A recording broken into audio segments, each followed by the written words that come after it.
Today we're going to do a test between Subsonic 10mm ammo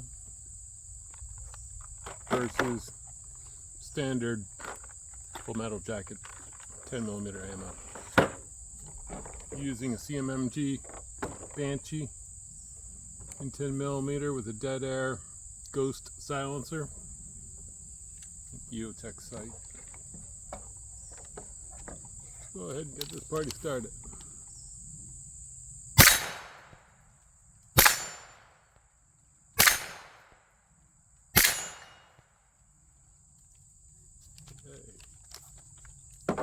Those are not the Subsonic.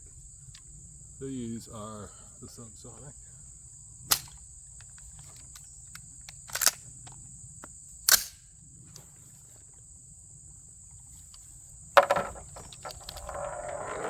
Okay, Subsonic